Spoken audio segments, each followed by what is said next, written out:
አረ ግጭት አይባልም እየጨረሷቸው ነው እዛ በየቤቱ እየገቡ ነው ጥቃት እያደረሱ ያሉት አሁን በቃ እየጨረሱ ነው እነሱ የታጠቁ ናቸው ህዝቡ ምስኪን ነው ምንም ማጥንት ነው እየጨረሱ ያሉት እኔ ምን ትርፍ እንዳለ ባይገባንም እየጨረሱ ነው ሶስት ቀናት ማለት ትላንትና ነበር በሰሜን ሸዋ ዞን ውስጥ ማለት ነው ፍራታና ግድም ወረዳ ላይ ቆሪ ሜዳ ካራቆሪ አጣዬ እና በመካከል ደግሞ ጥንንጥ ጎጥ መንደሮች ባሉበት ማለት ነው ከፍተኛ የመከላከያ ሰራዊት ሳይቀር ማለት ነው ጥይት እያቀበለ ዲሽቃ ወደኛ እየተኮሰ ንብረታችንና ቤታችን ማለት ነው እንዳለ ምንም ነገር የለንም አሁን ምን ጠጣ የለም ምን በላ የለም ምን ገባበት ቤት የለም እሳቱ አሁን ዛሬ 3 ቀናችን ነው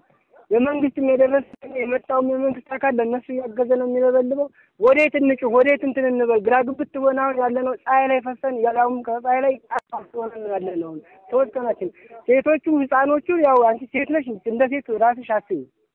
በጣም የሚያሳዝን ነው አሁን ጭሱ ብታዩ ይሄ መደሩ ሰዓቱ እንደንትን እየተንቀለቀለ እኛ በ300 ሜትር ርቀት ላይ ራሱ ይፈጀናል ሰዓቱ ራሱ አሁን ማለት ነው የሚቃጠለው ማለት ነው ወርቀው እና ወዴት እንትን እንበል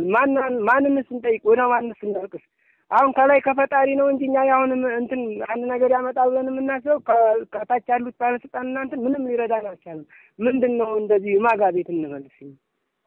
ግራ ገብቶን ነው ሁላችንም እንደ ሂዩማኒቲ ተሰምቶ እንድንጮህ ነው አሁን እኛ የኛን ጮህ አንቺ ደግሞ ለሚመለከተው እንደዛ ያላችሁ ማለት ሰው ለሰው ነው ደራ መንግስት እኮ ማለት መንግስት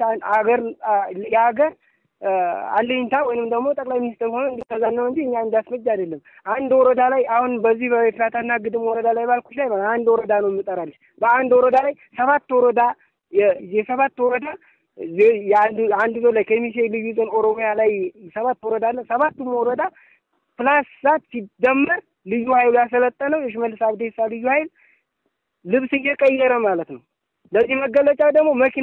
መኪኖቹን እያመጣ በመኪና ሰላም እንትን እያለ በድምጽ ማውላ ተመለስ ሲላቸው ይመለሳሉ ግቡ ሲላቸው ይገባሉ ምን እንደሚያቀብል ማለት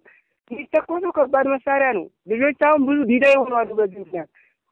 ነፍሰ ጡሮች ያስወረዷሉ አሁን በዚህ ምክንያት ማለት ነው ጫካ ውስጥ ናቸው እነኛን እናደርጋለን እና በጣም ይሄ ግለስ ቢሆን ይበርዳል 3 ቀናችን ነው ዛሬ እንደውም 3 ቀናችን ነገ አሁን ምን ይወዳ አይደለም መግባም የለንም አሁንም ህፃንም ለጅብረው ከብትማ አንተን ተይው ነው ግን ሰው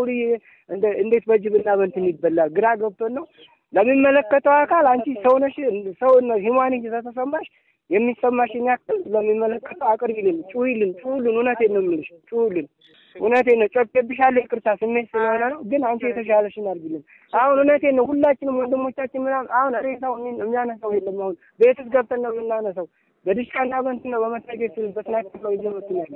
እና ይሄ ነው ያለው ነገር ምትካለ ልቀበልሽ ግን አጭውልም ይሄ አሁንም ሰዓቴው እየለኮሱን ነው የሚታየው ማን ኦነግ ሰራይሽ ኦነግ ሸኒ ፕላዛ ደግሞ ልዩ ኃይሉ ማለት ነው በመኪና እየጫነ እያመጣ እየዘረገፈ ነው እያስፈጀን ያለው ምንም ነገር የለም ዘግተዋል ኔትወርክ ምናምን እንኳን ኢንተርኔት ቀርቶ ቀጥታ ባትሪያችን አሁን እቺን ስዊች አድርገን ያጠራቀመሽ ባትሪ አግኝተን ነው የምንደውልልሽ እና ማይተረፍነው እየሮጥን ነው እንግዲህ ወንድሞቻችን እህቶቻችን ህፃናታትና እናቶቻችን በጣም እየተሰቃዩብን ያለ ነው ወዴት እናርቅ 3 ቀን ሙሉ አንድ እንኳን የመንግስት ኃይል መጥቶ ቢያንስ በአስፋልት ላይ የፌደራል መንገድ ነው ትራንስፖርት የለም ዛሬ 3 ቀን የፌደራል መንገድ 3 ቀን ሲዘጋ ይሄው ሌላ ነገር ነው የሚያመለከው አራተኛ እና እኛ መግቢያተናል እንግዲህ ያው የሚቻልሽ ነገር